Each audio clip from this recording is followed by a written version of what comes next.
Kattappana നഗരസഭയിലും polling പുരോഗമിക്കുകയാണ്. ഉച്ചയ്ക്കും നിരവധി ആളുകൾ തങ്ങളുടെ സമ്മതിദാനാവകാശം വിനിയോഗിക്കുവാനായി പോളിംഗ് സ്റ്റേഷനുകളിലേക്ക് എത്തുന്നുണ്ട്.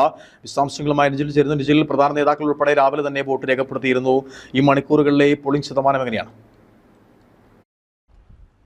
കട്ടപ്പന നഗരസഭയിൽ ഉച്ചവരെയുള്ള പോളിംഗ് പരിശോധിക്കുകയാണെങ്കിൽ 33% മുകളിലാണ് ഇപ്പോൾ പോളിംഗ് ശതമാനം.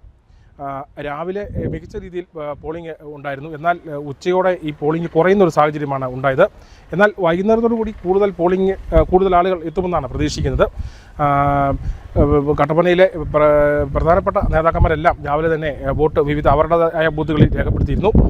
ഇപ്പോൾ ഞാൻ നിൽക്കുന്നത് നഗരസഭയിലെ പുളിയമല ബൂത്തിലാണ്. കട്ടപ്പന നഗരസഭയെക്കുറിച്ച് പറയുകയാണെങ്കിൽ ഏറ്റവും കൂടുതൽ ശ്രദ്ധയാകർഷിച്ച ഒരു നഗരസഭയായിരുന്നു കട്ടപ്പന നഗരസഭ. അതിന് പ്രധാന കാരണമെന്ന് പറയുന്നത് UDFൻ്റെയൊക്കെ പ്രധാന നേതാക്കൾ ഇത്തവണ മത്സരരംഗത്ത് ഇറങ്ങി എന്നുള്ളതാണ്. EM മാഗസി, അതുപോലെ UDF ജില്ലാ ചെയർമാൻ ജോയ് വെട്ടിക്കുഴി ഉൾപ്പെടെയുള്ളവർ മത്സരരംഗത്ത് ഇറങ്ങി എന്നതാണ് ഏറ്റവും വ്യത്യസ്തമാക്കുന്നത്. അതുപോലെ തന്നെ വിമത സ്ഥാനാർത്ഥികൾ കൂടുതലുള്ള ഒരു, അതായത് UDFിനുള്ളിൽ വിമത സ്ഥാനാർത്ഥികൾ കൂടുതലായി വന്ന ഒരു നഗരസഭ എന്ന നിലയിലും കട്ടപ്പന നഗരസഭ പ്രത്യേക ശ്രദ്ധ ആകർഷിച്ചിരുന്നു. എന്തായാലും ഈ ഇത്തവണത്തെ തെരഞ്ഞെടുപ്പ് എന്ന് പറയുന്നത് ഒരു നിർണായക തെരഞ്ഞെടുപ്പായി തന്നെ കട്ടപ്പന നഗരസഭയിൽ മാറുമെന്നാണ് നമുക്കിപ്പോൾ പറയാൻ കഴിയുന്നത്.